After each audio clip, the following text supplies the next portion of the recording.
it was terrifying and nerve-wracking for me. Of course. Actually sitting with the audience watching the video itself.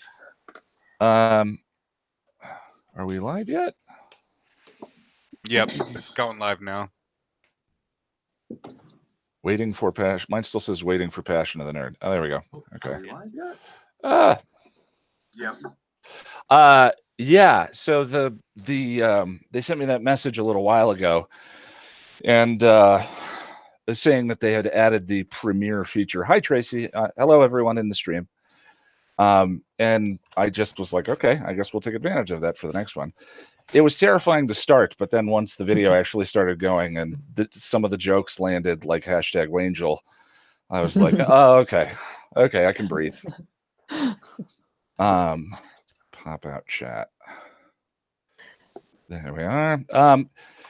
It's completely unheard of for us to actually start these on time. So I imagine some people might be running a little bit behind. So let's just hang out for a minute or two here. What do you guys think of the video? What do you think of Sanctuary? Well, it's been a long time since I've seen it. So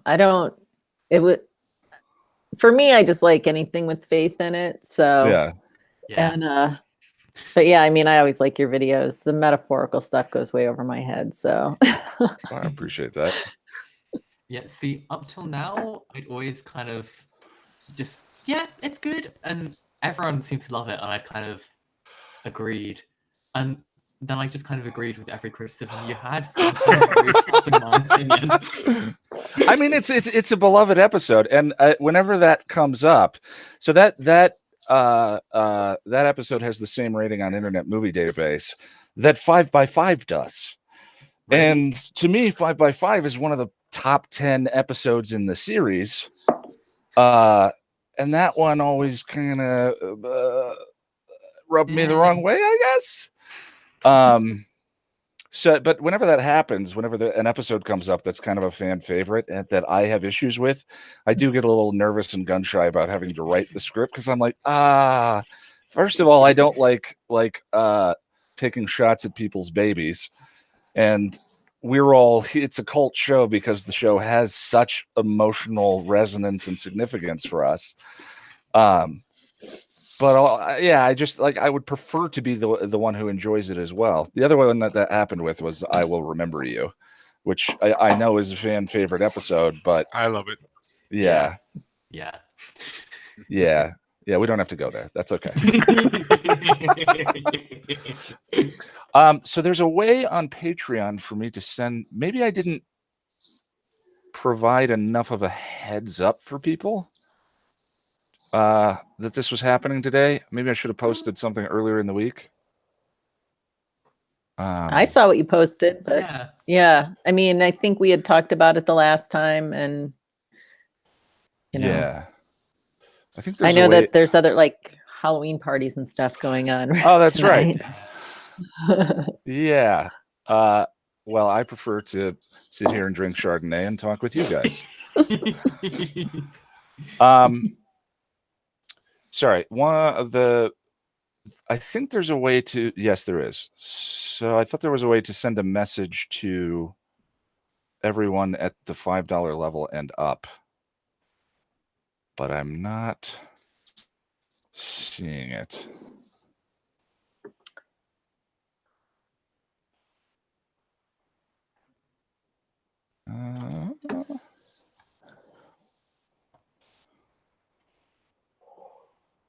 Messages. Sorry, guys. Well, it'll just have to do. I didn't send everyone a message the last time either. We just posted it, and we posted it late. Hello, welcome. You look fabulous. How are things? I love your Sunnydale. I had on the Spike Don't Sparkle shirt a little bit earlier. I was like, well, it's the right crowd, but maybe we'll go ahead and balance it out. So let's just go ahead and get started. Today we were talking about Passion and I Will Remember You. Will, I only have eyes for you. I cannot remember the name of that damn episode. And we had this conversation like 10 minutes ago. 2 minutes ago, he told me the proper name. Let me queue up I mean, you guys have all been here before, so you know. But the way we do it is we queue up the episode guide, and you watch it as a refresher, and then come back and talk about it. So let me close all the tabs. I'm gonna mute myself. Yeah, because I take my sound off the headset. If you all could mute yourself, so that we don't get an echo back in. And we're doing this the painful way still, because I still have not figured out how to fix the problem. So give me just 1 second. Exit out of that. That's disabled. And I'm going to switch over sound to this. And let me get the guide. Passion of the Nerd Passion. There we are. And there's an advertisement. Greedy creators. Skip ad. There we go. All right, here we go. So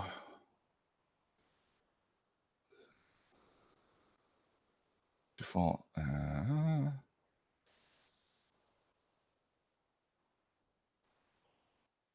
Is a beloved episode. It's always like butter. It's just smooth. There's never an issue. There we go. Screen share. Share. Minimize. All right. For a lot of people I know, but every time I watch it, I find myself wishing for some of the spit and polish of the later seasons. It is great. While it doesn't measure up to Innocence or Becoming Part 2 for me, the back half of the episode is brilliant. The final 3 scenes are affecting in a way that some of the greatest episodes in the season arc are. But for every great scene, there's a small detail that deflates my enthusiasm for the episode. I love the tapestry of elements Passion brings together, but its stitches feel as tortured as this metaphor. As I mentioned earlier in the season, the episode writer only has 2 series credits, and the other was some assembly required. Joss Whedon started his career as a script doctor, taking other people's writing, fixing it up, and beefing it up, and I get the strong sense that that's what happened here. This review may seem to some people like a pile of semantics, but sometimes that pile gets big enough it becomes hard for me to see around. Let's get into it.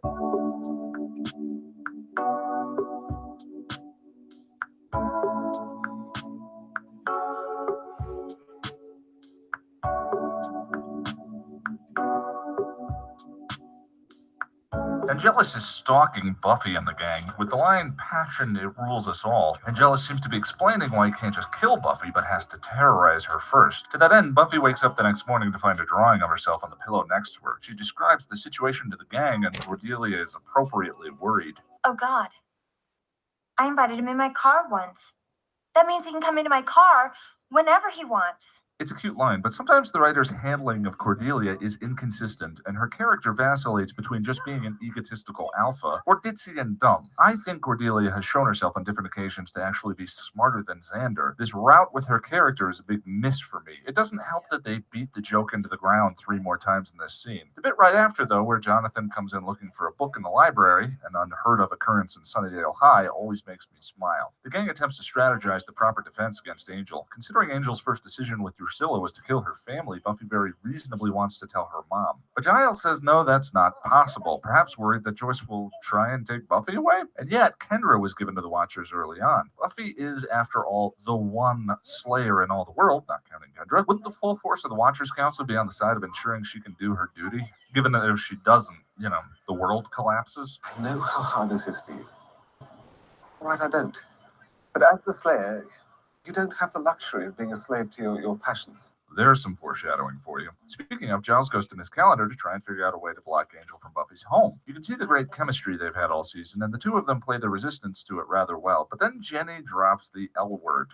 I didn't know I was going to fall in love with you. Now, this is a pivotal moment in the episode, so give me a minute here. Her delivery of such a significant line is so flat and dry, I actually thought she was doing some kind of gypsy manipulation thing to try and weasel her way back into Buffy's sphere of influence. There is just nothing in the performance. Then Christoph Beck's sparse and beautiful score comes in and says, no, she's serious.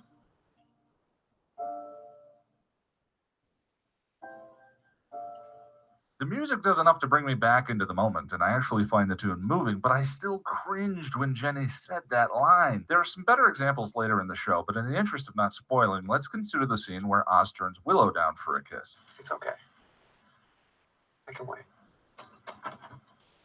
Allison Hannigan does more with a single expression and no lines than Jenny manages to accomplish in her entire scene. We can see in the softening of her features and the hold of her gaze, we can see her fall in love with Oz right in that moment. Love, intimacy, and their complications are things the show normally handles so masterfully. This scene with Jenny and Giles just thudded. I wouldn't hammer it like this if so much of the emotional impact in the later scenes weren't dependent on it. Anyway, Giles indicates the way back to him is through amends with Buffy. At dinner, Buffy finds a way to warn her mom to stay away from Angel, and on the phone that evening, Willow discovers that Angel has left her a message consisting of all her fish stitched together. I love the shot where the camera pans around the empty tank and she pulls the fishy necklace out of the envelope. Though it took me a minute to remember when the hell Angel had been in Willow's bedroom. It was back in Lie to Me when he was suspicious of Ford. Willow decides it's a good idea to stay at Buffy's house. As they sit together in bed, Buffy says how she still feels the desire to run to Angel whenever something occurs. Earlier in the season, Buffy's identity was consumed by her relationship. Angel, when I look into the future, all I see is you. Now she's being forced to find ways to be complete by herself. In that sense, then, Angel was her weapon, friend, and hope. At the factory, Spike and Angelus are still sparring over Drusilla. As she bathes in their attention, she has a vision of something awful about to break up their little family. The next day, Buffy stops Miss Calendar and, after rubbing her face in the shame a bit, finds the angel of her better nature and tells Jenny she doesn't want to be the reason Giles is lonely. In the hallway, Giles tells Buffy he's found a way to lock Angel out of her home. As if from nowhere, Cordelia pops into the shot just to flog that stupid joke from earlier in the episode. Even Buffy and Giles look momentarily confused as to where she just came from and what she's doing there. Then she doesn't exit the scene with them. Angel corners Joyce in front of the house, and we get this great scene with him playing the obsessed boyfriend. It's so creepy, and the question of is he going to do anything to her makes this the tensest moment in the episode. Consider, too, what David Boreanaz manages to do with the revelation that he and Buffy slept together. I haven't been able to sleep since the night we made love. He twists it like a screw, and the moment he can't get in and Buffy slams the door in his face makes the whole scene incredibly satisfying. Sorry, Angel. Change the locks.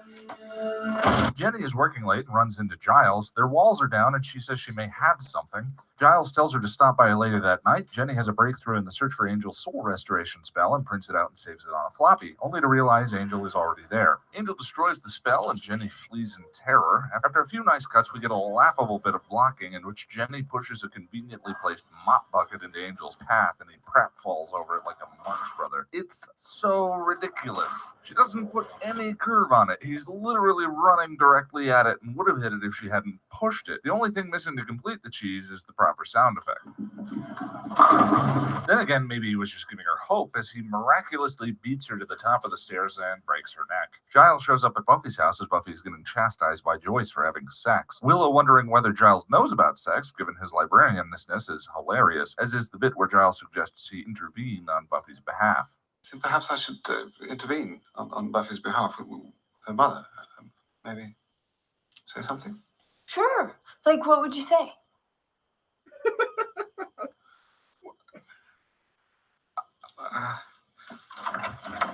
You know, Joyce is often a terrible parent. She's completely oblivious to a lot of her daughter's life. She's always rubbing Buffy's nose in her past failures. She's constantly punishing Buffy without really seeking to understand. I think sometimes it's just because of sloppy writing. The Joyce MacGuffin. The writers need a source of conflict or a reason to push Buffy in one direction or the other. But I found her incredibly relatable in this scene where she's trying to get her mind around the fact that not only is her daughter sexually active, but with a guy too old for her and that is now stalking her. Buffy, you can shut me out of your life. I am pretty much used to that.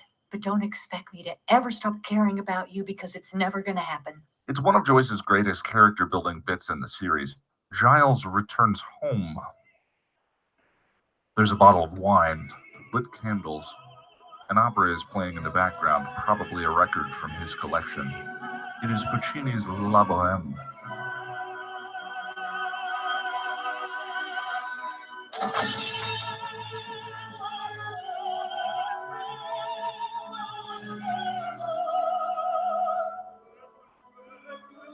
This is a transcendent scene.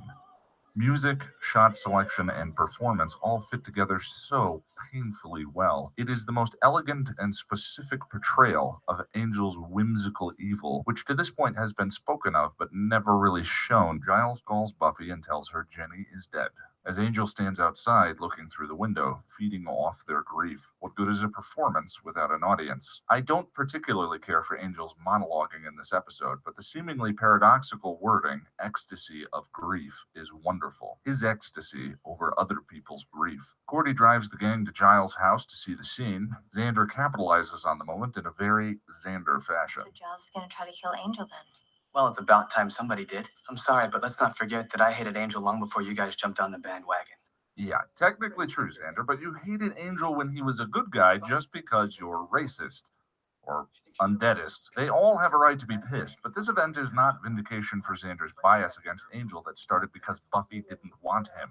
The I told you so feels so unnecessary in a very Xander way, similar to, If they hurt Willow, I'll kill you. Giles attacks Angel at the factory and Spike prevents Drusilla from intervening.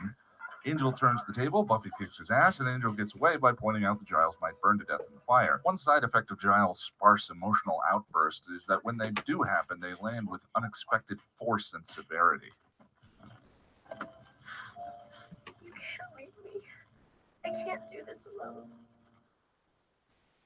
Angel speaks as Buffy and Giles stand over Jenny's grave, and Buffy takes over, indicating that she's now prepared to do what is necessary and kill him. In the midst of this dramatic and emotional outpouring, Willow walks into the computer room and Fat Bud is written on the blackboard. She sits and knocks the backup of Angel's soul restoration disc into an unseen crevice on the floor. There's a chance Passion's impact has been blunted for me due to too many viewings and a certain amount of innate cynicism. It is an excellent episode. Now that the season climax we were building to has occurred, the episodes are less burdened with metaphor and subtext. They're more about consequences and what we do to put the pieces back together again, as seen in Buffy's self-awareness over how she would normally run to Angel in moments like this. Willow's comment about Angel's obsession over her is a nice throwback to Giles in Bewitched, Bothered, and Bewildered.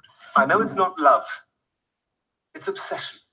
Selfish, banal obsession. Obsession is destructive. I grieved for Jenny because Giles grieved for Jenny, and I care for Giles. But Jenny wasn't a developed character. She came and went as necessary for the episode plots. Though Giles' discovery of Jenny is a masterful sequence, what was more significant to me than Giles' loss, which was built up mostly just in this episode, was how this complicated Angel. To this point, I had been looking at Angelus as a sort of problem that the Scooby Gang would solve the way they always do, with gumption and a few extra hours in the library, a few jokes, maybe a chase, and they would peel away the mask of Angelus to find their old pal Angel underneath, happy to be rescued. But Jenny's murder is a permanent scar on everyone. I found myself feeling bad for Angel. There would be no going back from this.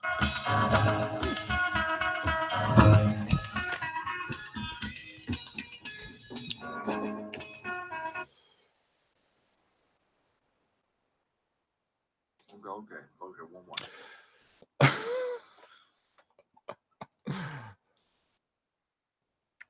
I was wondering why that episode was so long. It's because there's a 3-minute cat video at the end of it that I forgot about. Let me get everything organized here. So, man, it's interesting watching the old stuff. And that intro. Yeah. So that intro was my attempt to. I'm just making sure I actually have the correct chat up. I'm not sure which window it is. Oh, rip Jenny. There we go. That's the right one. So I'm my background is in editing, which is not specifically in design, and the one of the I think jobs when you're making stuff is to look at your stuff critically and say, what can I do better?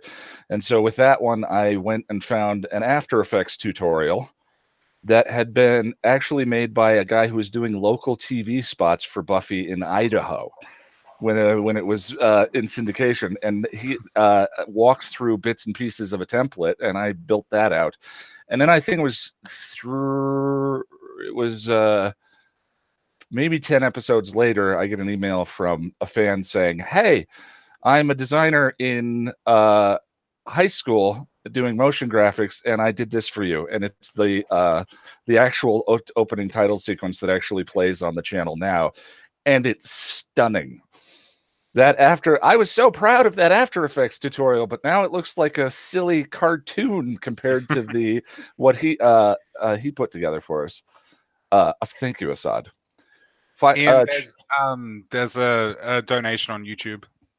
Tracy, thank you so much. We appreciate it. Don't you need a toast or something? Well, I like that part.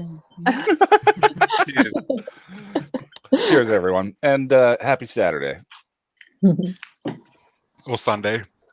Or Sunday. Yeah, I always forget we're an international audience. So, who did the homework? I did. This time I did. I did not. Oh, how the tables have turned. I'm so sorry. With the Sanctuary release, and I've been trying to get the channel news video that finally announces going full-time finished, which I overdid as a live action video around town in Boulder. It's actually like a vlog style thing. I did not, so I'm going to need your guys' help. Tell me about Passion. Nicholas, I'm going left to right here. What did you notice this time through? What did you enjoy? I have very weird because there are some of my absolute favorite bits in there, and also a lot of it is just so clunky. Like so much of the first half, I just can't. It's like anticipation. You're just waiting for the scenes that you know are amazing to happen, and I can't watch it without that in my mind. Mm-hmm. It's just always so. I don't know. One thing I did notice, which is a very music nerdy thing, is how variable the score is. Like there are moments where it goes from seemingly completely flat and illiterate to absolutely gorgeous and beautiful, just like that. Like I noticed in the scene where Jenny says "I love you," right up until the theme kicks in, it was actually bothering me how boring the score was. And then all of a sudden it's like, I'm okay. Is it those couple of notes on the piano that come in? Yeah, I love his work. It saves that scene. There's a lot. Absolutely. Watching that review again, there's a lot that I actually kind of don't agree with, I think, or I don't think my points were very clear there. But boy, does that scene still thud for me without Christoph Beck in there. I agree that her performance is pretty weak. The way she delivers the line. Yeah, it's just a bit dry. To me, I felt it was like this longing for something that she couldn't have, so don't put a lot of emotion into it. That's how I saw the scene. I wasn't bothered by her lack of emotion. I could actually see where she could be coming from and saying it so flatly. Like, I like that. I missed my moment. I mean, that interpretation of her pushing herself to a place that maybe she can't reveal emotionally, but is there. So it sort of comes out dry in the way that it does. Mm-hmm. I like that. I like that interpretation of her character. And with the way the feminine magic and masculine technology, which kind of actually began in season 2, it would sort of fit. It would sort of be in character then. I mean, if you're sort of showing conventional masculinity, and she's the representation of that it's difficult for her to express herself. Mm-hmm. I like she is the bad guy in all of, she's probably still reeling from her part in Angel Turning, and I don't know. That was just my take on it, but I could definitely see both sides. Yeah. Go ahead, Nick. Sorry. The other thing I noticed rewatching is the bits where Jenny is buying the Orb of Thascula and talking to the guy in the magic shop, he gets a lot of lines for someone who is introduced and then killed in the next scene. Like a lot of Yeah. lines. Yeah. But yeah, he has a whole bit with the accent and oh, you're in the trade. Yeah, which I love, which I think is cute. I But just kind of wish he'd had just another scene. You and know? is that the first scene in the magic box in the show? It It- might. I don't know. Is it actually the I magic think- box? I didn't realize that. I think- considered it the magic box. Yeah, I think it's a different set, but it's definitely Hmm. meant to be the same place. Okay. Yeah, I think that's the magic box owners have bad luck. The lifespan of a Spinal Tap drummer. Yeah, so he dies, and then a woman buys the place from him, and then she's murdered by Spike in Lover's Walk. Wow. Tracing Don't buy that. that would be an interesting little video now that I think about it. Tracing the lineage of the magic box.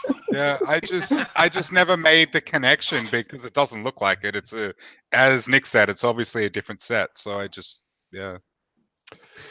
Jack, what did you think on your rewatch? Did anything come up for you? One thing that stood out to me is it was kind of strange how the writers felt the need to explain how Angelus could get into the school when it's a public place. He doesn't need an invitation. Yeah. Yeah. I remember reading about that, but I didn't comment on it. Yeah. It is a public space, and he's been there before. Yeah, exactly. And so they come up with this whole complicated, but yeah, enter all ye who seek knowledge. I'm like, this is pointless. Just get on with it.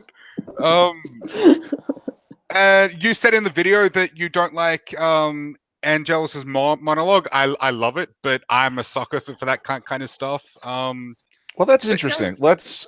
Do you mind if we actually bring up the poem? Yeah, sure. Let's. Angel. What do we Google there? Angel's passion poem. Angel's poem from Passion poem. Passion Buffy.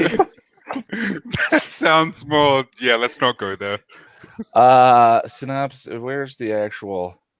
I kind of want to. I kind of want to read it out of context. Yeah, it didn't land for me. Am I the only one on that? I liked it, but I didn't really think of it out of context. I love it. I think it's great. And just sorry, go. Oh, I was just gonna say that I hear that voiceover is trite, but I kind of like it. Whether it's in Veronica Mars or in. You just mean the use of voiceover? Yes. That's fair. And I like the imagery of him looking through the window. I just think it's great. The lighting and everything. It's just really good. Action. It lies in. Oh, hey, it auto-populated. It lies in all of us. Thank you, Goodreads. I don't know why this is on Goodreads, but okay. Passion. It lies in all of us. Oh, there you go. Thank you, Amy. Sleeping, waiting, and though as though. And though I don't. Well, who knows? Well, and though and unwanted, unbidden, it will stir, open its jaws, and howl. It's so dramatic. It is, but that's why I love it. Yeah. I like it where it starts about it hurts sometimes more than we can bear. If we could live without passion, maybe we'd know some kind of peace, but we would be hollow. I love that. I love the idea there. It's the best part of it. It just felt, I guess it felt overwritten to me at the time. Open its jaws and now. Also, who is he talking to? Who is he? Is it in his head? It's a TV show. Good God, man. Is he talking to me? I don't. Sorry. It's an artistic choice. Just go with it. Don't overanalyze it. Rein it in, Ian. Well, I do like the ecstasy of grief. I thought that was. Yeah. There's. Anyway. And without passion, we'd truly be dead. I love that. Do you not see a slight parallel between that lost line and it's our desires that make us human? Maybe. I don't know. It just. I didn't make that connection, but I think that's on point. Yeah, without passion, we'd truly be dead. It's our desires that make us human. I think they're. I'm going to steal that. Thank you. Yeah, that's great. Well, the again, I have not watched that review. Probably since a month after it was released, and there's I definitely. The poem needed to be highlighted a little bit more because there is stuff there, like the idea that suffering is a necessity for joy, or for like the gamut of emotions. You can't have one. You can't just piecemeal. Is a beautiful thing. It's a yin and yang sort of deal. Right, and I did not spend any time on that. I still hate that Cordelia joke. But there was I'll give you that for sure. Yeah, there was something in that episode, something in the review we were watching that I just went, I don't really agree with that anymore. But it's escaping my mind. Blue Stocking, I apologize. Tell me your name again. Oh, you're muted. Yeah, we can't hear you. Yeah. Nope, I don't. Nope. Something's wrong with her microphone, Now, I think. well, now you're muted on our Now side. you're muted. I'm gonna, yeah. No, work on your sound. Don't be afraid to jump in once you have it fixed. Amy, what did you tell me about your rewatch? It's funny, I think after watching them so many times, you do really start nitpicking them. Yeah. I had the same comment with Jack about the bending over backwards they did to explain why Angel had been in the school, even though he'd already been in there, which I'm sure I probably didn't notice at all on the first watching. And I probably did. You made the comment about the whole mop bucket thing. I'm sure I never noticed that.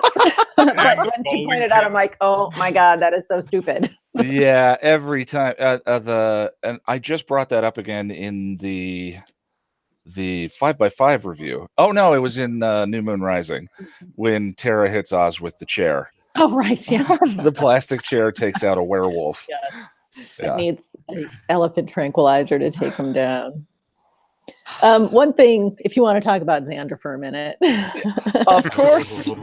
Let's go there. So this is the one thing that I've noticed throughout your videos is like you pick out the things that annoy me about Xander in the exact same way.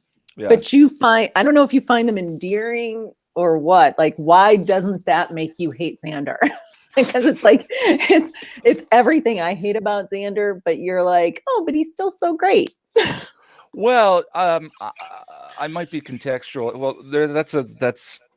I know this is before I vividly remember when you found the channel and the Xander rage that happened with your binge through the videos. I was just like, okay, I'm sorry. Well, I don't mean it as an attack against you. I mean, no. I'll have our own opinion. It's just I find it very funny that the things that drive me nuts about Xander drive you nuts about Xander, and it makes me not like him, and you like him. Well, I think there's a balance. I think Willow, for instance, has issues acknowledging the consent throughout the entire show, and they don't come up very often, and yet we do. Amy, you froze up a little bit there. I apologize. Making sure Dropbox is off. Can you guys all still hear me? Yeah. Yeah. All right. Yeah. If you just want to repeat what you just said. So Yes, we there can you hear are. Blue Stocking. I think every character except for maybe Giles until the later seasons is given a swath of foibles and character strengths. Willow's are issues with consent that don't necessarily get addressed. I thought it would go better if you didn't know. Doing the spell on everyone in Something Blue. And we love we love Willow, and I think Xander has obnoxious moments that Yeah. I try and call out. And he also has moments. Well, I love the moment in The Freshman when Buffy is lost and they run into each other at the Bronze, and he says, "I ask myself, what would Buffy do?" And then, Yeah. in a very Xander way, he says, "Sometimes I ask what Buffy's wearing," and you're like, "Ah, just shut." You had a beautiful moment there, buddy. Just give it a breath. But he was obviously joking. That's my thing. Yes. No, I agree with that. A lot of the time he's a dick. He's joking, but I agree that he can be mean sometimes though. The other thing too is my experience of the show and of Xander's perspective is that it is his dickishness is scaled. By that I mean it's very intense around the Prophecy Girl section, and then in season 2, and then in season 3, and then once his life kind of goes the pizza delivery, living in your parents' basement route for a little bit, it starts to taper. I mean, there's the infamous Riley scene, of course, but the number of sorry about the police sirens. Half the town must be on fire. The number of moments where I think like dead things, not dead things. What's the season 3 episode 2? The zombie episode. Oh God, I can't remember. Dead Man's No, Party? no, it's the one when that one. Oh is yeah, it? yeah. Dead Man's Party. The Dead Man's Party. Yeah. The number of that, like, that's one of the most egregious Xander moments. Yelling at Buffy in front of everyone on behalf of her mother. Yeah. I mean, I have all those moments, but I do think they taper off as he is humbled by his own life. That and probably when he starts dating other people. Yeah.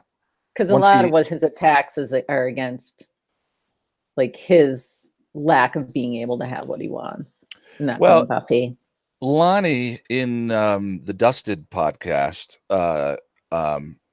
their perspective on that was that Xander has Buffy on a pedestal. He does not relate to Buffy as always as the human being, but as this idealized woman that he wants to date and superhero person. And I think that perspective explains a lot of his reactions to her, where she has human moments, and he struggles to accept or get his mind around it. So yeah, dating other people, dating Anya, starting in season 4, probably had a profound effect on him. And frankly, I find that very human. Him being is kind of a bit of a jerky guy early on as a high school student, and then sort of finding himself and finding that sort of empathy and compassion that was there, that we saw snippets of, but then, humanizing everyone. I like that journey. I can see that point. Yeah, there's a good chance I actually identify with Xander. Well, I wonder how much I do too, considering how much he bothers me. Yeah, exactly. That's the way I feel. I'm like, that scene in Prophecy Girl where he, I guess the guy's got to be undead to make time with you. No, dude, no, just. Yeah. I mean, I get it. It doesn't need to be justified to me, Jack. I've said it so many times in comments and in live streams and stuff, but for me, Xander, it's like early on, he's a 16, 17-year-old boy, and I feel like everybody sort of judges him from an adult perspective and kind of forgets that he's a 16-year-old boy. And so the way he acts, even if it's like wrong, which it is a lot of the time, it still makes sense for a boy that age. So yeah, that's a good point. The other thing I liked was the pointing out of the, what was it, fat bud on the blackboard. I'm sure I never saw that before. And it reminds me of, I can't remember which one it was, but I think you were kind of going off of, I think people were criticizing you for being too nitpicky about things. And you're like, I think it was, you were saying, was it Samuel Clemens that his name was misspelled Oh, on yeah, the yeah, yeah. blackboard? That's a nitpick. Yeah, So that's I never really ever looked at the blackboard before. well. I think what was the episode where Willow opens her locker and there's a picture of Giles? No, well, Giles No. is in her locker. She's got what was the name of the monster in I, Robot Eugene? Moloch or Malcolm. Moloch. So there's a poem, a famous poem about a Moloch, and the poet's image was in her. It's in one of the videos. The image of that poet. She's got a postcard of that poet in her locker. And that was the time when I started looking for everything in all the shots, because once I saw that connection, I was like, that is a weird reference. The Moloch poem really has nothing to do with I, Robot Eugene. They just named, it's just a weird connection. So yeah, I tend to look for that stuff. But I don't think Fat Bud is as bad as Samuel Clemens. I just appreciated the pointing out. Yeah. Oh, and the last thing I wanted to mention was that came up when I was rewatching this was, at the very end when Buffy gets Giles and she gets him out of the factory, and just how she holds on to him, and it's like, you can't, I can't do this without you, and just the grief and pain in his face. And it just reminded me of, there's a woman in the Facebook group who does the artwork. And she had, I think it was soon after I had joined the group, and she had posted that in there, and just how much it shows Giles's pain. Yeah, she actually sent me that. I have that on the art wall. Yeah, I love that bit. Yeah, on YouTube, her name is Trillium. She's great. Yeah. Blue Stocking. Can you hear me okay? We can hear you now. Yes. Oh, good. Okay. Okay, so the thing that I noticed, because you may be right about the writing, it's a little bit, but the production is really good, or getting really good, because there is a little bit of, until the fire scene, there's a little bit of red in every scene. Not quite every shot, but every scene. In either the set, the costumes, or the lighting. And then when at the grave scene, there's no red. At the what scene? At the at Jenny's grave. There's no red. Interesting. No red. And there's a lot of, often, especially in moments, there's shots of flowers. There's a plant that looks like red roses, or kind of, in Jenny's office that was there in Innocence and Surprise. It's there when they're having their conversation. And there's also a plant when Willow is talking to Giles about Buffy and Joyce. So and her dress, when she's in Jenny's dress before she gets killed, is green, which is a Giles color, with flowers on it and a red flower over her heart. Huh. Wow. And then there's white flowers on the grave. And the picked flower at the door then could represent her. Wow. Well, it represents, red always comes up as like visceral, like the physical. Yeah. So passion. Yeah. I love that. That's an amazing connection. Yeah, the it's pretty much at that scene where he gets home, where that episode shifts to an episode from a different season, like a later, more sure of itself, to me, season. The parallel that I've always enjoyed is the parallel of him getting home and pulling the rose off the door, and then later in the episode getting home and pulling the crime tape off the door. The echo of those two shots and the meaning behind them is so powerful. Beautiful. Yeah. I love that. They're great connections. Now that actually kind of makes me want to rewatch the episode and watch for all the flower stuff. To the red. Also, Elizabeth, welcome. What's Hi. that? Sorry, I overslept. We're Sorry. an international team. Yeah, I kind get- of forgot. I forgot what's happening. Well, The hangout. I wanted to. We had also it's Halloween weekend. Blue Stocking, give it just one sec. And tell me your name again. I'm so sorry. My name? Yeah, no, Blue Stocking. Sarah. Sarah. Yeah. Okay. Yeah, I'm so bad with names. I couldn't even remember the name of the episode we were gonna talk about today. And you'll 80 forget it again. times. It's not I will remember you. I know that. That's the one that's in my head right now. I only have eyes for you. Thank you, Jack. That's why you're my co-pilot. Sorry. So, Sarah, you had something else there. I cut you off. Oh, just on the talking about Xander and the level of dickishness. Yeah. When you think about it as the insecurity, there's a change in his clothing. He gets less. He looks like less of a mess the more secure and less of a dick he is. Interesting. Wow. He does have super baggy, ridiculous clothing in the first 2 high school years, which I love, by the way, because it makes me super nostalgic. But I've never noticed that before. I like it. And Maybe you are also shows him growing up a bit. Sorry, I didn't mean to cut you off. You actually are a costume designer, correct? Mostly I assist, but Yeah. kind of like an apprentice.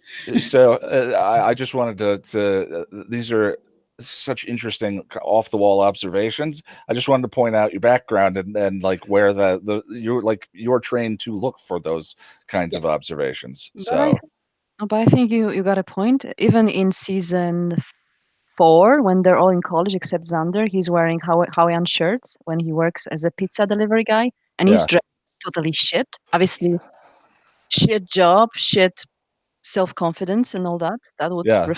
So I think it's pretty good. I mean, accurate. Well, in an opening of season 7, he shows up in the suit, right? So there's that is the visual herald of Xander's different in this one. Here we go. Also, that's interesting. Costume designer. Say that again. They changed costume designers in season 7. Oh. Okay. Who knew? Because I mean,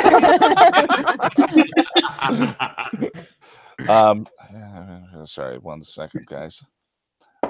Elizabeth, did you? Yes.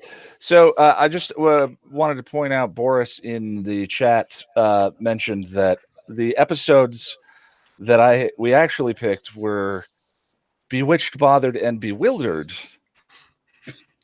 and then Passion, or was it I Only Have Eyes for You? And I somehow in my head switched it to Passion and I Only Have Eyes for You. I'm glad. Me too. When I saw that come through on Patreon, I was like, "Oh, good." Yeah. Well, sorry if that confused anyone. That's my bad. I missed the Patreon announcement, and I only saw the notification on my phone when I was in my bed because it's what is it? 1:45, 1:45? Where I am? Geez. Yes, so I just thought, oh shit, I missed it. I'm missing it. So I got up for you. I mean, for me. Well, I'm sure we're trying to keep these more regular now. I haven't watched anything, so I apologize. But I do remember. I have a pretty good recall. I've seen it so many times, so not an issue. Ian didn't either, so it's okay. Thank you, Jack. I'm sorry, I don't get to gloat often. So Jack. I'm running with it. Well, we can move on to the next one. Did we leave anything out? No, I don't think so. I was just on my notes here. I was just when Willow's asking Giles if he knows, like when he comes over and Joyce is talking to Buffy, and she's like, "You do know, right?" And I'm like, "Don't we remember he was Ripper?" I mean, I'm going to assume that he's had a wild life. Yeah, that's interesting. Although that is such a cute moment. Yeah, her comedic delivery of So what would you say? Yeah, I heard you laughing when you were watching. Your side. It still makes me giggle. Yeah, like, what would you say? The look on her face of bye-bye as she just opens the door is so cute. Yeah, it is pretty awesome. Funny, that's brilliant. All right, so we're gonna move on to Oh, so it seems like, okay, notifications then are kind of an issue. You have all been in these before. How would you prefer an extra heads up? Like if I had 12 hours ago put up a post that said, don't forget, we're doing the Google Hangout this evening. I wouldn't mind. Especially, I'm in a different time zone. That would be very helpful. That's a good point. I wonder too if we just keep this time, if I can get a rubric going of, if you're here, it's this time, just to help out. We also kind of forgot to announce it like a couple of days before, like we usually do. I put up I mentioned it in a newsy kind of post, but okay. Yeah, a few days ago with that shot from the channel news video. Oh yeah. That was busy. Work. Well, I mean, we'll work it. Just the fact that we're actually like getting together now every month is great. So, hooray, being unemployed. I mean, self-employed. Self-employed. All right, hold on 1 second. Actually, this is I've mentioned this several times before, but this next one is kind of an important video to me personally. Passion of the Nerd. I only have eyes for you. Yay! You did it, buddy. I'm sorry. I'm such a jerk. I don't mean it. It's all good. Thank you, Jack. Yeah. All right. So do me a favor. Go ahead and mute yourselves, and we'll get this rolling.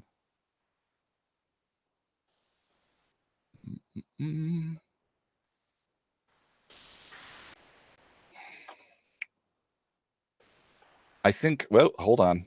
I think I actually have to hit a button so the stream can see everything, and that is this one, present to everyone. There we go. Okay. So, Did this renowned mathematician buy his car and drive time using the smartest online tools? I only have eyes. I only have sound. It was working. What happened?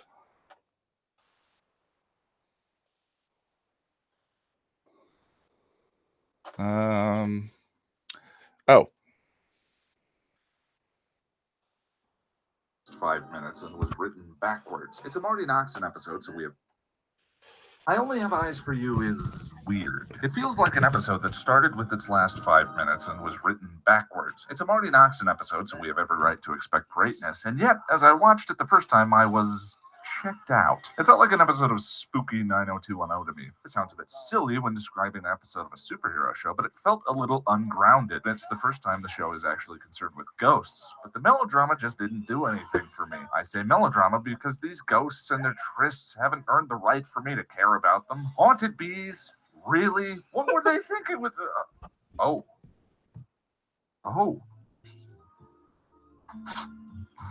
Okay, I love it.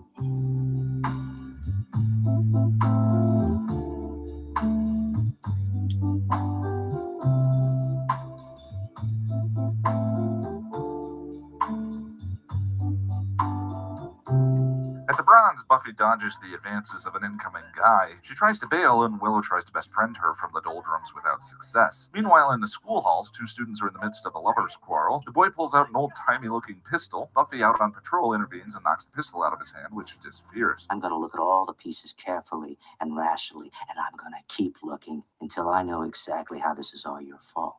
Snyder makes Buffy wait in his office, and an old yearbook falls of its own accord from the shelf. Willow is still teaching for Miss Calendar. I bet you'll think coding is pretty cool. I mean, if you find 2-digit multi-stacked conversions and primary number clusters a big hoot. The high school kids laughing at that joke is probably the least believable thing about this episode, including the ghosts. Willow lets Giles know she's found a bunch of files on Miss Calendar's computer regarding magic. In a class about the Depression, Buffy spaces out for a moment and wakes up out of time, witnessing a long look between a student and teacher. When she returns to class, her actual teacher has written something uncontrollably on the board. After several odd occurrences, Giles decides the gang is dealing with a poltergeist and indicates the only way of ridding themselves of it is by providing it a sort of spiritual catharsis. Now we're Dr. Lawyer for the deceased. That night, as a teacher and the janitor pass each other in the hallways, they are overcome by the same spirit as the kids from earlier. A gun appears in the janitor's hands, he fires, and the teacher tumbles from the roof dead. Giles, working late, hears a noise and suspects it may be Jenny's spirit that is haunting the place. He witnesses the teacher's murder and tackles the janitor. The gun disappears. The next day, Giles explains it's Miss Calendar's spirit causing these instances. The gang is unconvinced. You should never be cowed by authority. Except, of course, in this instance, when I'm clearly right and you were clearly wrong. After a bit of research into previous shootings, they discover the people Buffy dreamed of in the archives. The student and teacher were having an affair, the teacher tried to break it off, and the student shot her, then went to the band room and shot himself. Willow is saddened by the whole thing, but Buffy seems unusually unsympathetic. He's a murderer and he should pay for it. More poltergeist hijinks ensue, and Snyder shares a surprising conversation with the police officer. We're on a hellmouth. Sooner or later, people are going to figure that out. Perhaps you'd like to take that up with the mayor.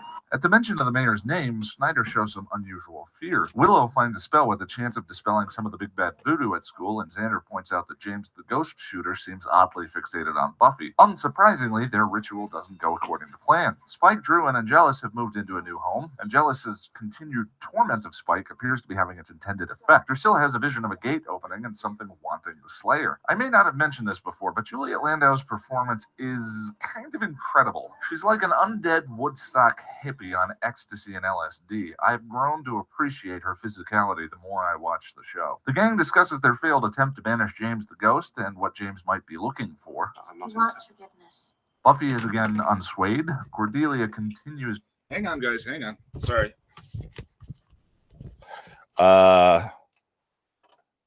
I'm trying to be better about keeping an eye on the stream and the Hangout, and we were broadcasting the wrong thing into the stream. It should be fixed now. Picking it back up. Is her hidden streak of brilliance. Okay, over-identify much? Buffy storms off and is called in trance back to B school. Willow frets that Buffy just went in there to get shot, and Giles wonders who the other person is to play out the grisly ghost story. Fun fact about wasps. They have no taste for the undead. Buffy, clearly under the thrall of the ghost, begins the deadly reenactment from James the shooter's perspective. Angel is momentarily amused and then... I just want you to be able to have some kind of normal life. And this is the moment when the purpose of the episode dawned on me. I don't give a damn about a normal life. Angel, when I look into the future, all I see is you. I think about you every minute. Every time something like this happens, my first instinct is still to run to Angel. Angel is dead, again. Except that unlike the teacher, Angel can't die from a gunshot. Buffy goes to the band room to finish the reenactment that culminated in James's suicide, but this time...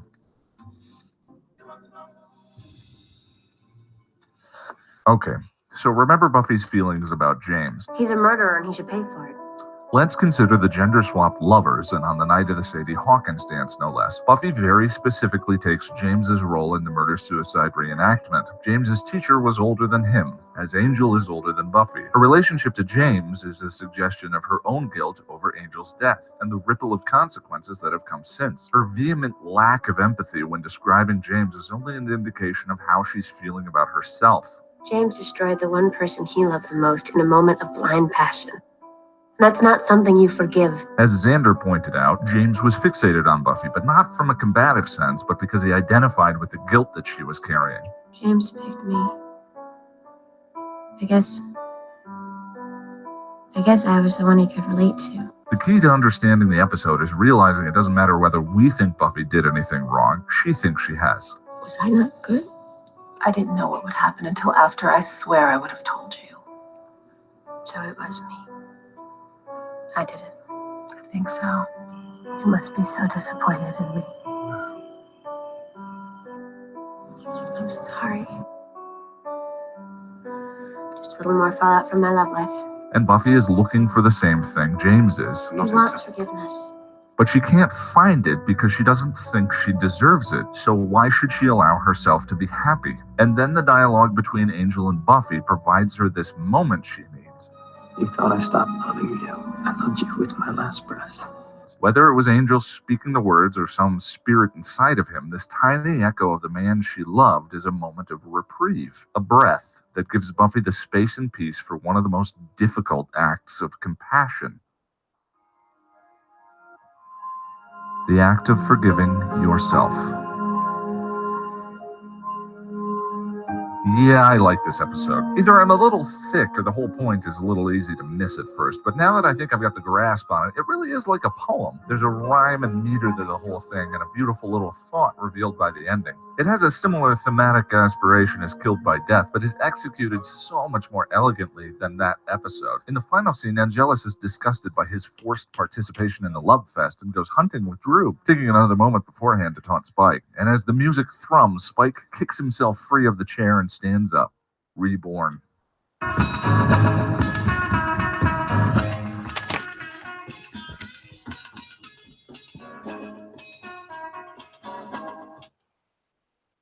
Oh yeah, the bees.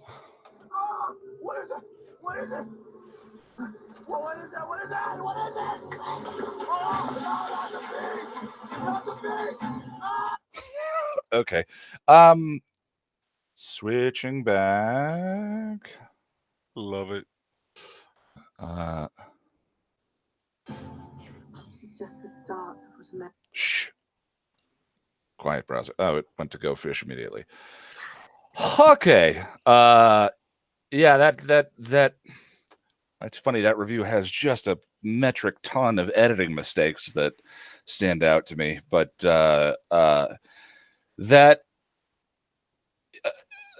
like I've told the story before, the way this all got started was after reading Mark Field's book, and once it started getting traction and people started watching, I went, oh, and reached out to Mark. I was like, hey, I'm just making sure it's cool that I'm doing this. But there was always a question for me of what do I bring to the conversation that Mark either wasn't covered by Mark or hasn't been covered 1,000 times. And with that episode, because the idea of forgiving yourself is something that I personally struggle with, something that I deal with on a regular basis. And so the episode guide itself spoke to me in a way that Lie to Me didn't, the Prophecy Girl video didn't, so on and so forth. And once I figured that out, it was like, oh, okay, now I know sort of the perspective that I'm aiming for. But it's funny, I won't point out as we've just said, once you see something, it cannot be unseen. So I won't ruin my own videos for you guys. I'm going to reverse the direction. Charlie, welcome. Hello. Hey. We're on I Only Have Eyes for You. So we just watched the episode guide, and in my defense, this is the first time I didn't do the homework, but I didn't do the homework. So I'm relying on you guys. And Jack did. Jack wants everyone to know that he did the homework. I did it. So going the other direction here, Amy, what do you think of the rewatch? I think I felt like you did in that I just didn't really enjoy or maybe this is my interpretation. I didn't really enjoy the front half. I think the snakes and all that creepy stuff that was happening just spooked me out. But the moment when Buffy turns into James and Angel turns into the teacher and that whole interaction, it was pretty intense. And I was watching it was funny. I thought that there were director commentaries for both of these episodes on the DVDs, but they were just both short interviews with Joss, excuse me. And the thing that stands out for me with this one is this is the episode where they realized that David Boreanaz could carry his own show. Yeah, I've heard that story. Yeah, and to see, it's funny because they all kind of play different characters at times. You know, Willow plays Evil Willow, Buffy plays Faith, Angel is Angelus, and even one, I can't remember what was that, season 5 when he gets split into 2. You cut out a little. Oh, Xander gets split in season 5. Yeah. Yeah. So I find it, it's really interesting. I like how they're able to kind of show everybody's range with the different characters that they can kind of throw into the storylines. I really liked your joke about the coding. Oh, yeah. And I can't remember exactly what it was, but I remember every time I heard it, I rewatched it this morning. I was like, oh, yeah, that's hilarious. That joke's unlike most of my jokes. That one sneaks up on you a little bit. I cringed watching the episode this morning. I was like, oh no, no. Well, I mean, that's part of the process of doing these reviews, is acknowledging the ways, the camp, and the ways in which certain things may not have aged as well, but that there's still something there and a reason we watch over and over again.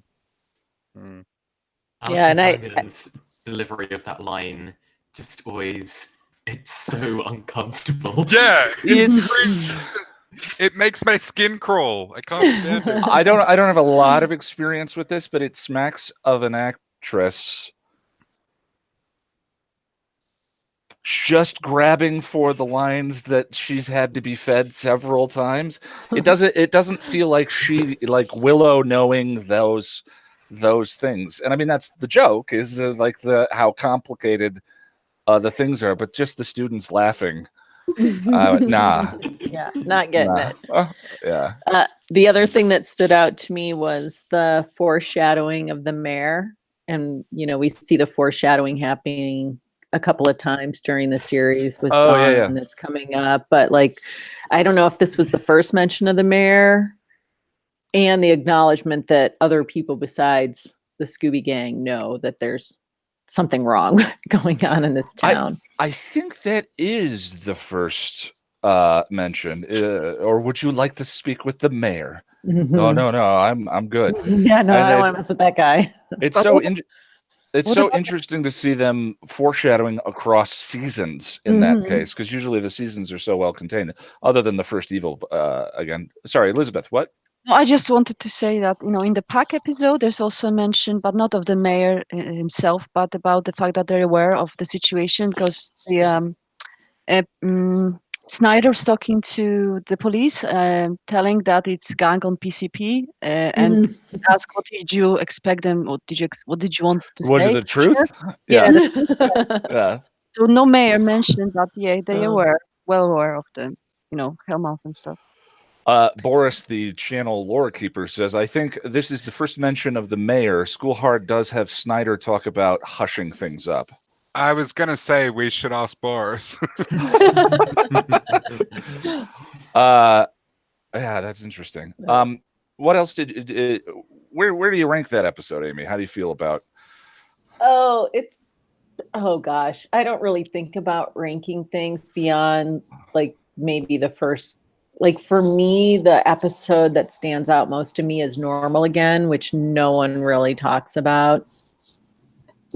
It's the one where Buffy gets stabbed. It's in season. I want to say it's in season 6, and it's the what I loved about that episode is you just don't know what's true at the end. This one, it's not one of my favorites, although I think it does have a very pivotal moment. I mean, it's a very emotionally resonant moment, in that what you talked about forgiving yourself, and you said that you have trouble forgiving yourself, and I was going to say I'm like, you could probably go out on a limb and say everybody has trouble forgiving themselves. And I think that to have, I don't know if I mean, granted, the first half you had to set up this story to get to the Buffy and Angel part, and that might not have been as smooth as I would have liked it, but to get to that moment really means a lot. But I think this is an example of where this is rare. I think analysis can often be too reductive, like we were talking about the nitpick. Reducing something, it makes it less interesting or less beautiful. But in this case, when I first watched the episode, it landed it's one of the more Scooby-Doo episodes because of all the ghosts and because of the mystery mobile feel of it. It's a very Scooby-Doo episode. And it just never landed for me until I was watching it and asking myself the question, what are they trying to say? What does this mean? Even the ghost bit at the end to me didn't land when the first time through, because they had just been taken over and then he got angry and ran off or whatever it was. But then finding that perspective of she blames herself for what happened really opens up that episode's beauty, for lack of a better phrase. So yeah, it's a nice little kind of bookend to the event of Angel changing to Angelus itself, in that, yeah, you know, we're all kind of complicit in the events that happen in her life. I don't think she's fair to blame herself. It's not, she didn't step into that knowing what was going to happen, but I could definitely see after the fact going, shit, well, she even makes that comment, the next time I'm going to be impulsive is, I can't remember what it was, but you know, that she's just not gonna to make rash decisions anymore. Huh. Yeah, well, and the one watching that video, the one thing I forgot to mention there in School Hard, I mentioned there's a mirror identity theme going on between Spike and Buffy throughout the season. Spike is destroyed around the time of Angel's turn, which destroys Buffy. There's the paint on both. He gets Drusilla scars him on the cheek, and she has the paint on her cheek a little bit later when she's painting the poster. And in this episode, Buffy being able to forgive herself and emotionally start to recover coincides with Spike standing up and the wounds from his thing being mended. Oh, we lost Sarah. I was just about to switch over. Maybe she'll pop back in. Yeah, Charlie, how are you? Yeah, hi. I'm good. Welcome. There's actually something I wanted to say on that point, which is that that whole mirroring thing is that you don't, at least I don't feel scared when Spike jumps up from the chair. You feel triumphant. Yeah. Which is weird. Yeah, that's what I'm saying, is that you watch it and you're like, yes. And then you're like, wait, why am I happy about that? I mean, you're happy because, he's fun and interesting and, he's funny. But that's exactly that, because of that mirroring. And yeah, it's crazy. You do a fist pump and you're so happy. And it's because of that sort of, well, at least I think because of that sort of mirroring of the situations where you feel, I don't know. And because they both have sort of Angel as the common sort of, Angel's both their antagonists. Yeah, exactly. Yeah, at that point in the show. And I think those sorts of connections seeded throughout the season makes Buffy and Spike teaming up in the finale so satisfying. I mean, that team up wouldn't work if you didn't root for Spike to stand up in that scene and take his power back from Angel. Although there is the stuff we've talked about previously in the Spike arc of his relationship to women, but we don't need to go there in this one. Did you do the rewatch? What are your feelings about I Will Remember You? Damn it, Jack! I only have eyes for you. Why does that one get me? I only have eyes for you. Sorry. Go ahead, Charlie.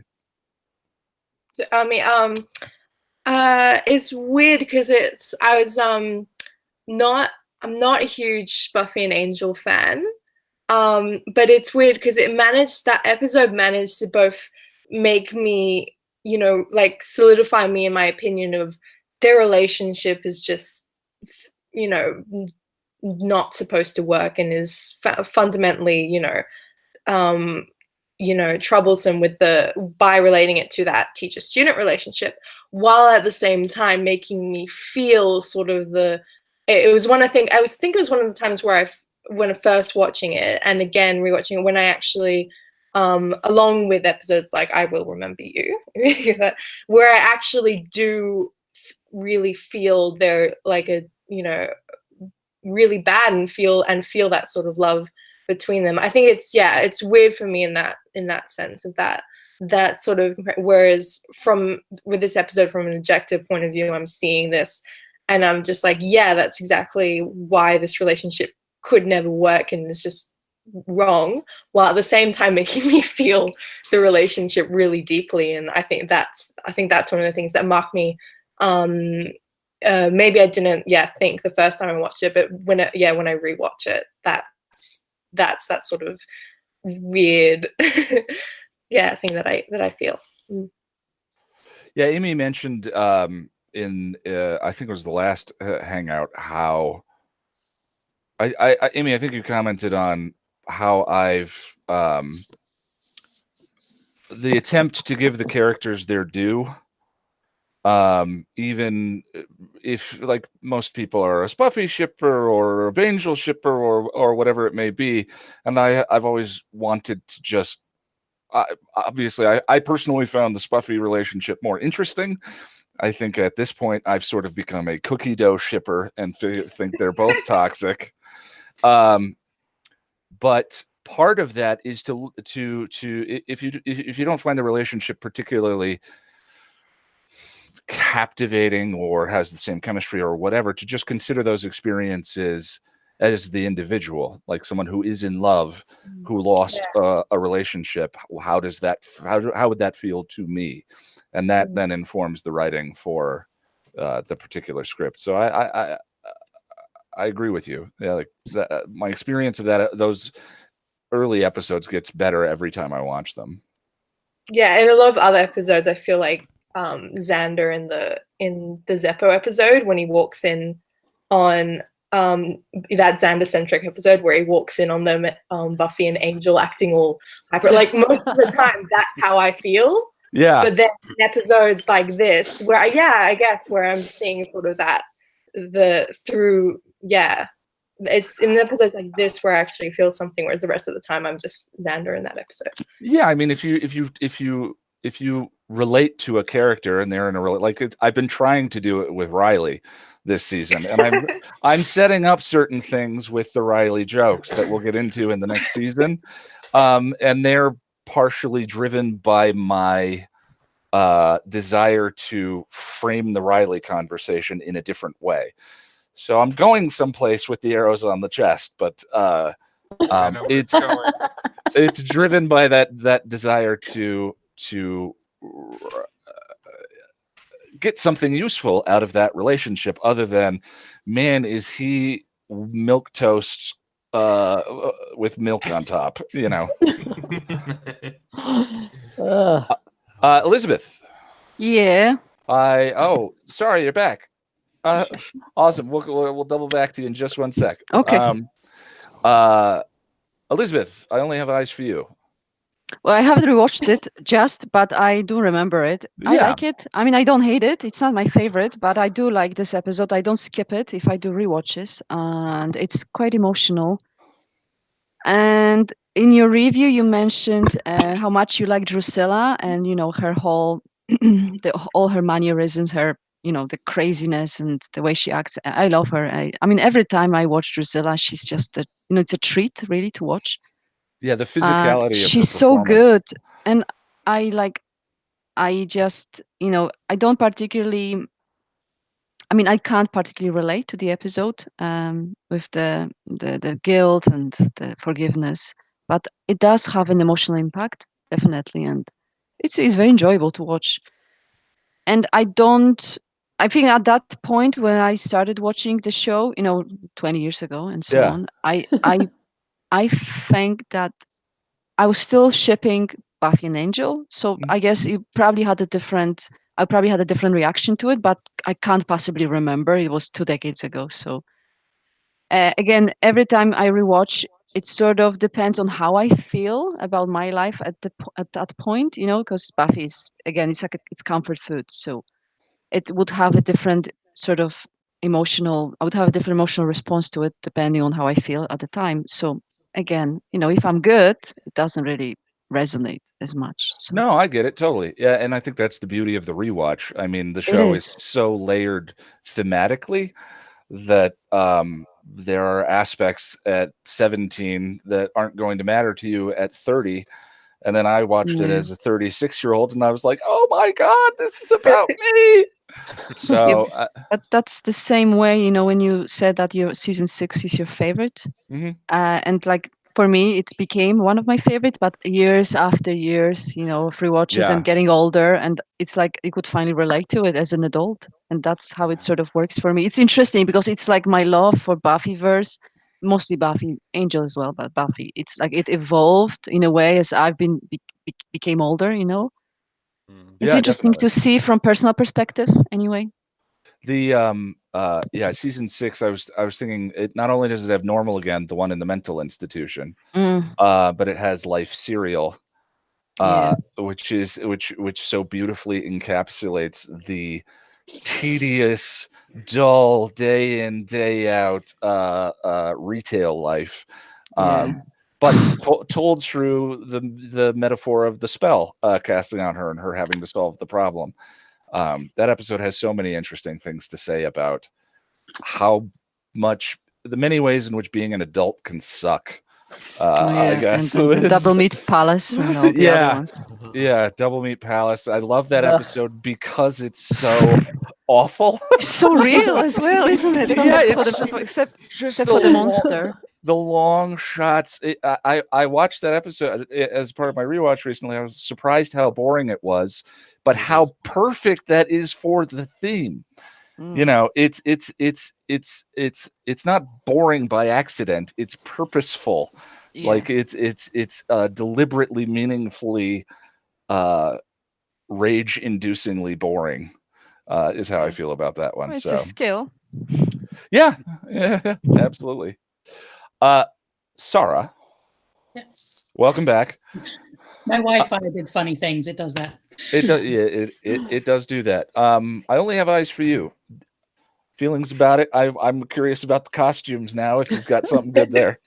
Well, I didn't do the homework on this one. Oh, okay, no worries. But the thing that I noticed about the costumes is Buffy's leather jacket, the black leather jacket, because it adds to her whole like hardness that she has. Because leather is used, especially in this show, to be like protection and sort of hardness. Especially black is also that it's protection and that kind of strength, the masculine strength, which is why Angelus is always in black leather. Well, that carries over to Faith too, definitely. Yeah. With the red leather on her too. Yeah. I love leather. What's that say about me? what we wear in real life and what we wear as costume is a little different. Yeah, what it stands for symbolically or theatrically. Interesting. Okay. Yeah.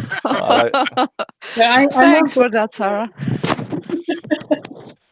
This season has too the. I mean, I guess since we're not discussing every single episode. This one also has a couple that we've skipped over, including debatably the scariest, grossest monster in the series. What is the episode in the hospital? Der Kinderstadt is Killed by Death. Killed by Death. They call him Der Kinderstadt. Oh yeah, he's horrible looking. Oh my god, that's his eyeballs turn into tentacles that suck the life out of tiny children. Second only to Gnarl from season 7. I love Gnarl. I mean Gnarl's probably got to take the cake, but that monster is so disturbing that it's part of, and hearing tiny children scream in genuine panic is part of the reason why I never want to rewatch that episode. Both Buffy's cousin dying, which was a weird retcon in that episode, her screaming when she's being held down by the invisible monster, and then the yelling at the end. I'm like, I'm good. Let's go on to I Only Have Eyes for You. Snakes and spiders, not child-killing baby monsters. Jack. Yes, so episode how feel? Well, as you know, but maybe not everybody else, this is one of my favorite episodes. I just love it. It's poetry to me. But I agree that the first half is a bit meh, but then I get really sucked into the melodrama of it. The only thing, like a lot of the bits where that their characters are haunted by the ghost, the arm comes out into the locker, stuff like that. They all sort of relate to Grace and James, except for the snakes. The snakes, to me, it makes no sense. So I just think the writers were like, well, we've got to come up with something scary. Snakes, yeah, screw it, let's just do it. So yeah, I wish they did something different there. And the bees. Yeah, not the bees. I think they're actually wasps, but I thought they were locusts. But how are they thematically relevant? I guess they're not. Yeah, I mean, I'm not saying that in an accusatory way. I'm saying if you know, you better tell me, because I don't know why those are relevant. It's spooky. I don't know. I think you have to say it was just supposed to be spooky. Same with the snakes, right? Yeah, I guess. Yeah. Well, and that's it was just to keep the people out of the building. And so Cordelia could get bit in the cheek, right? Yeah, I and guess. then stare itself in the mirror. Yeah. But those spooky, scary elements are kind of to me why that episode feels so Scooby, so Scooby Doo. And then Willow falling into the floor. Yeah, no, a lot of it is a bit off, the really. vortex or whatever. Actually, the only thing that makes sense is the arm. The rest of it is just garbage. Yep, hang on. I'm sorry, Jack. I'm sorry. I didn't even get the arm. Maybe that was the clunky part, is trying to make the creepiness of it was so detached from the haunting of the two people. Mm-hmm. Okay, this may be a bit weird, but there's something kind of phallic about the creatures, the wasps and the snakes. Am I just going in a weird Freudian place? But I mean, you are, but I kind of like it. I'm willing to hear any opinion. I don't know. It's just what occurred to me. Well, I do think like reptiles, like what was it in Reptile Guys? Sort of a really giant penis phallic monster. Maybe it's the patriarchy. A wasp and thought, so I guess. And one more thing I will say, just going back to the cheering for Spike standing up thing, maybe it also has something to do with the fact that Angelus is such a dick to him for so long. Like, he's so mean, and like it's wheelchair joke after wheelchair joke, and it's like, yeah, so maybe that has something to do with it. But yeah, I really love this episode because of the melodrama of it. I think it's beautiful. And there is the Angelus question, the unanswerable Angelus question too, which is, I mean, thinking about the wheelchair jokes, you kind of think that Angelus, who is supposed to be this creative, artistic genius, wouldn't reach for such low-hanging fruit. Yeah, and they're not even good wheelchair jokes. And I say that as someone who is actually in a wheelchair, and they're not even good. Yeah, wheels and sit and spin. Like, it's just and roller boy. Yeah, just horrible. I think he's just looking to find a way to hurt Spike in any way he can, and really like. Do we think that he and Drusilla were getting down in this time, or was he just using it to hurt? Really? No, they were. Absolutely, they were. They're evil. I think they were. They were, yeah. What's the? I mean, Drusilla definitely had that look in her eye, like, "Oh, Angel, just keep it down." The Mountain Dew episode of Angel season 5, where Spike and Angel are both. They don't know if the Shanshu prophecy, which one of them the Shanshu prophecy refers to, and all of the flashbacks in that one are awesome. Yeah. It's like it's the version of Angelus that you wanted to see in these seasons, where he cleverly strikes Spike where it hurts. Like the Spike's we're forever, we're the love. He's head over heels, and at the end he walks in on Angel and Drusilla together, and Spike says, "You, as a vampire now, you don't own anything. You don't get to have anything. It's all ours." It's a very I guess, nihilistic thing that he does to Spike at the end of it. And then Spike says, "You were the one who made me a monster. Drusilla made me a vampire, but you were the one who made me a monster." Wow. Yeah. In a way, doesn't Angelus also bring Buffy and Spike together? Kind of, because it's because of Angelus that they have their first alliance. Which leads down. I think that's kind of yeah. Anyway, yeah, there's something there. The by that I just mean that his portrayal here with the jokes, like it seems like they figured out how they wanted to write him later on down the yeah. Like you said, low hanging fruit. Yeah. What else? Oh, we were talking bees. No, sorry, buddy, I lost the thread there. Yeah, but no, I'm pretty much done. I love the episode in spite of its flaws. Nicholas. Yeah, I'm really with Jack on this. I just love this episode, and I can acknowledge there are quite a lot of issues in the first half, and I don't care. I just think it's great. Yeah. Amen, brother. Amen. That particular episode guide,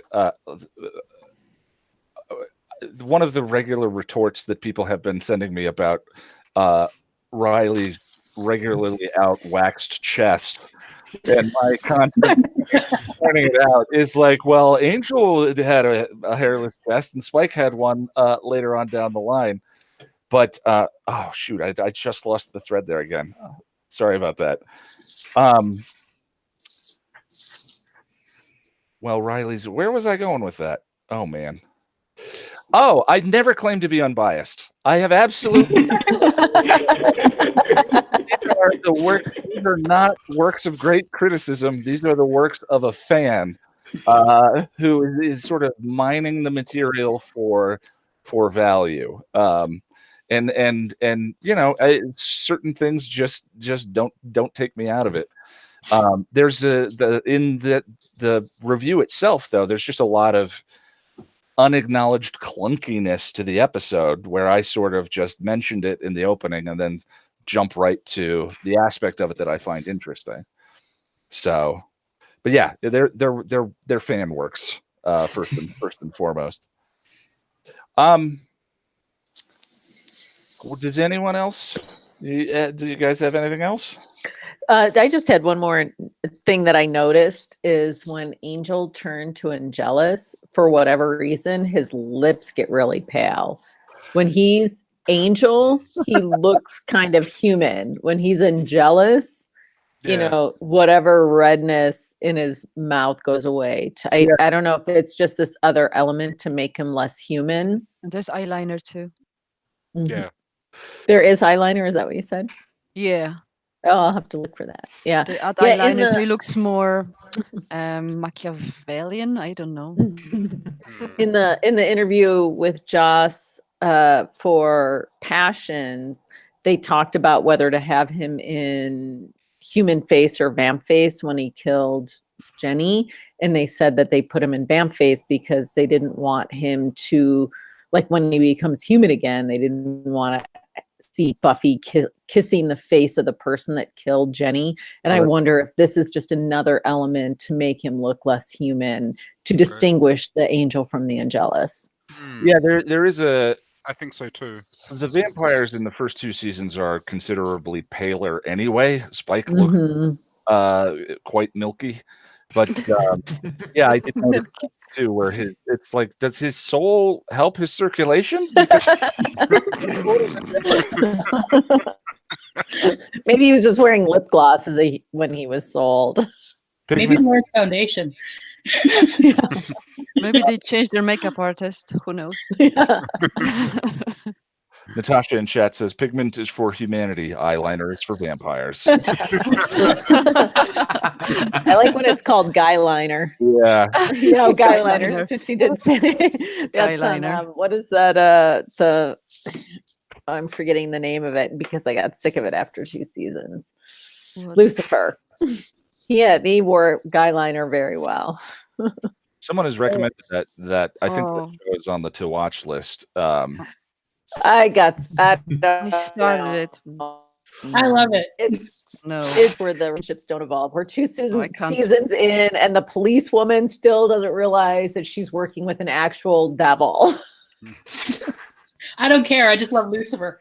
Well, yes, I will watch him as well, but I just get sick of that part. He's got a nice voice, but somehow I didn't get hooked. It's got 3 episodes sort of chance to the show. If I don't get hooked, I just abandon it. Well, I feel like it's like any other police procedural. It's growing very on you? predictable. Mm. No. I think I watched 2 seasons and I was like, I honestly don't care what happens to any of these characters. Well, it's cancelled now, I think, isn't it? I think so. I've heard that maybe it might come back and be finished on Netflix, but I don't care. It's going to be finished on Netflix. I like it. It's ridiculous, but I like it. Candy show. Yeah, for me, I just don't like police procedurals. It for me it just very much depends. I love like FBI. I love Castle, and Castle is the most rigidly formulaic show I've ever fallen for. But I was sorry. I was looking at the next couple episodes. So we all want to watch Go Fish, right? Yep, totally. What? The other I thought I could keep that in there. What was that tweet post you had about how do you know if someone's like either kidnapped you or taken over your Twitter account? You said something about like Go Fish has some unknown. I can't remember exactly what you said, but it was hilarious. I think we're all missing the subtle masculine symbols in Go Fish. But we're definitely missing it. Well, that was Becoming Part 1 and Becoming Part 2. So I guess that'll just be what we talk about in November. So I have a question for you guys. We're getting close to the end of Buffy season 4 and Angel season 1. And my plan is to, after that, release Why You Should Watch Firefly, and then do every episode of Firefly as an episode guide in a row.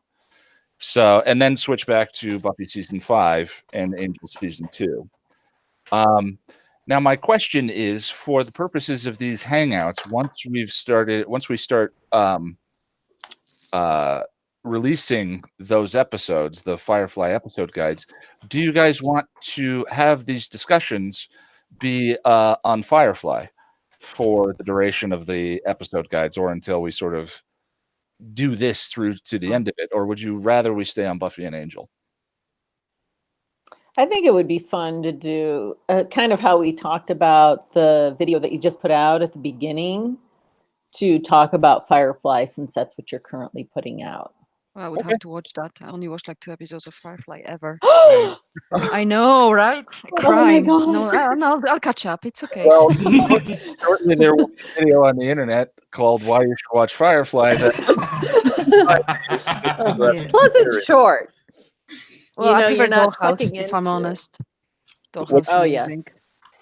Yeah, my friend Autumn almost has me talked into doing a Dollhouse. You have to do it. It's amazing. Well, I would I just love assume that would be- Dollhouse. So good. I would assume that would be part of your progression.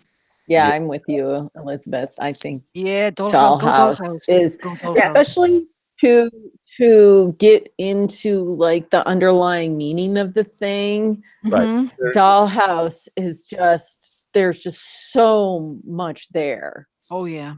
The first Like, time through, I and watched. ethically so messed up as well, and Mhm. but the characters, how well they. I mean, with all the mannerisms, I love it. So good. Eliza Yeah. Dushku just shines in it. Ah, yeah, I mean, as much as I loved her as Faith, as Echo, she's yeah. just on another level. I agree. The first time through, I watched that show just from the entertain me perspective, which I think is sort of the way you want to watch those something through the first time. And it just didn't. I suppose it didn't land for me the same way that Buffy did. But I watched Firefly right after I watched Buffy, and I didn't like it. And it's because how could 7 seasons of this thing that changed my life or rather, how could 12 episodes stand up to or compare to 7 seasons of this? My expectations were broken the first time I watched Firefly, and I have since watched it again. And I'm like, it's amazing. I've kind of loved this show dearly and deeply.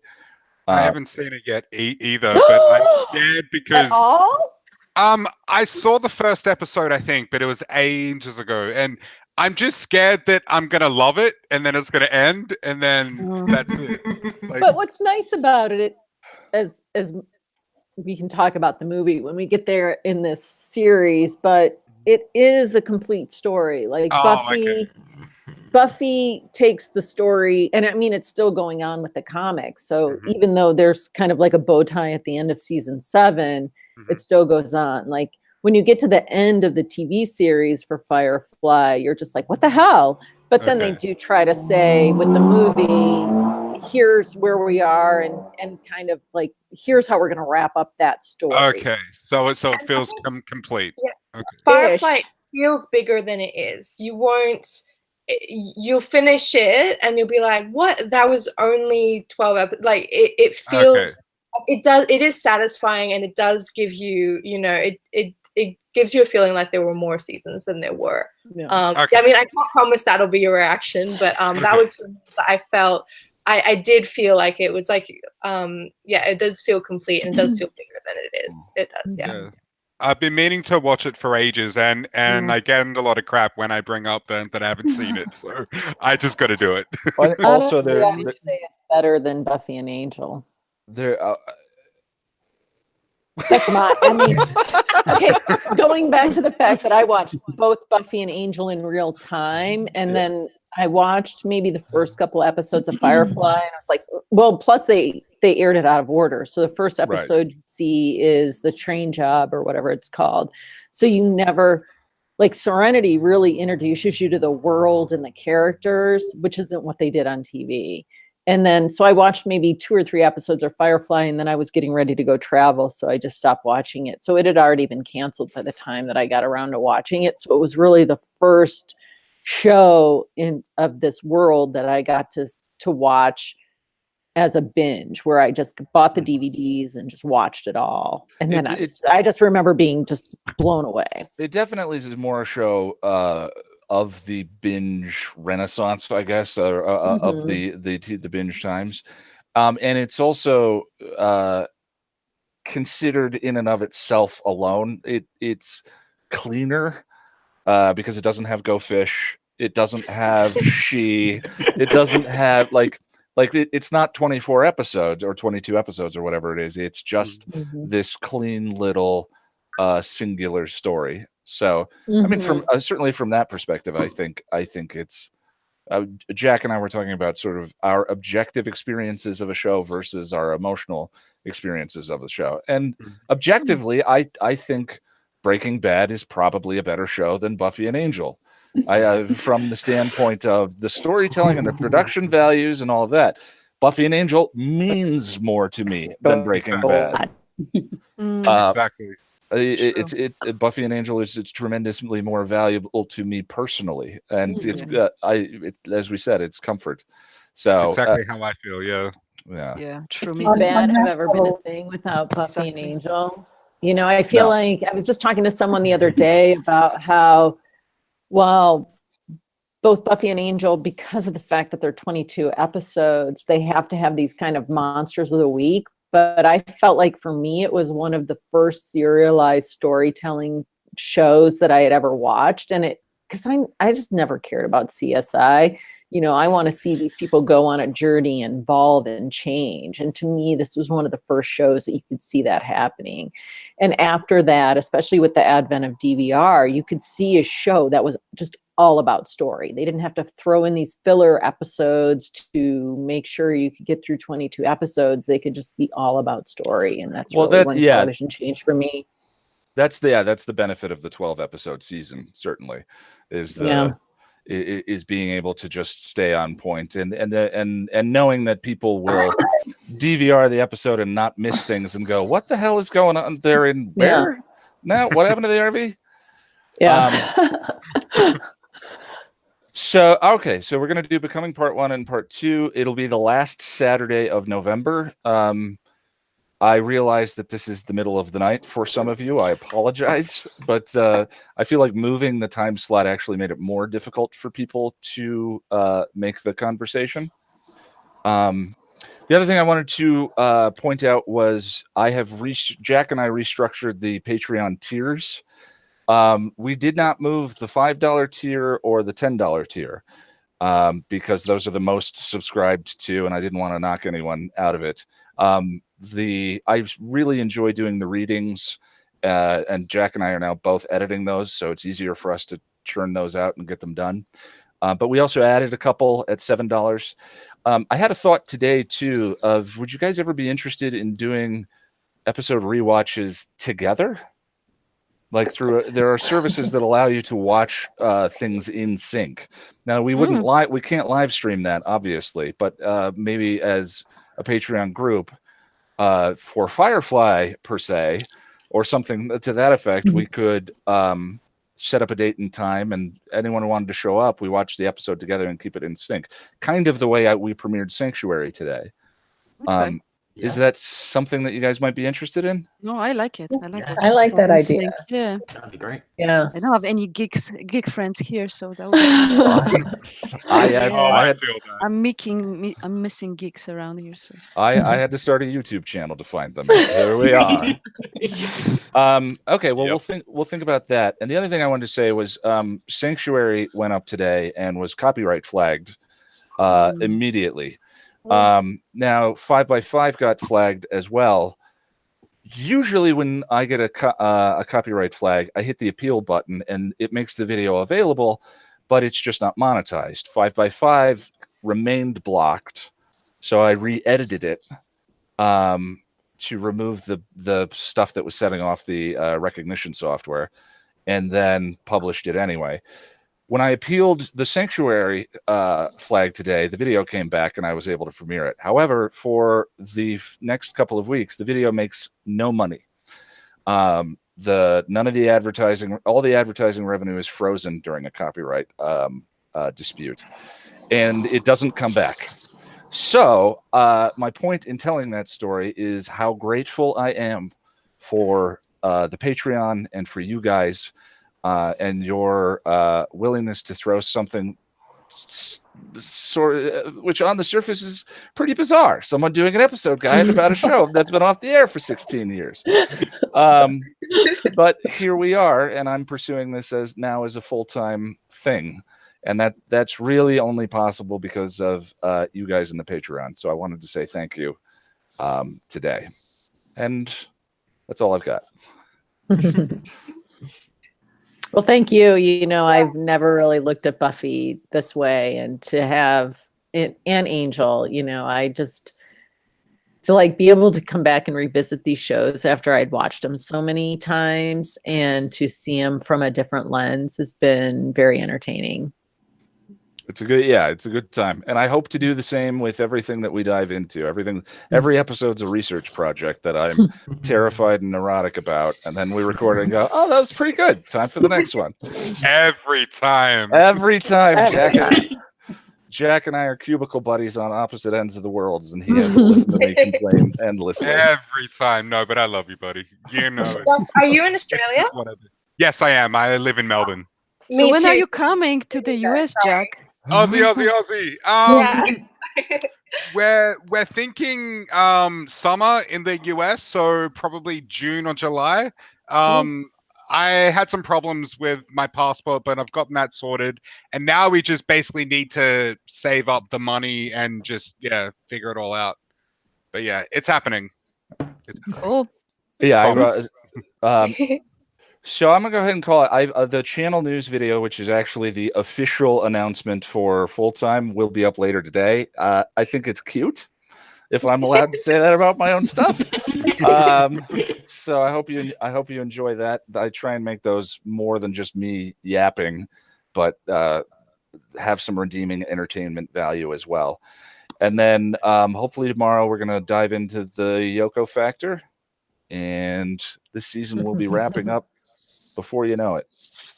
Ooh, keep an eye out for Xander's sweater in the Yoko Factor. All right, I will. That. I love it. All right, So well, good.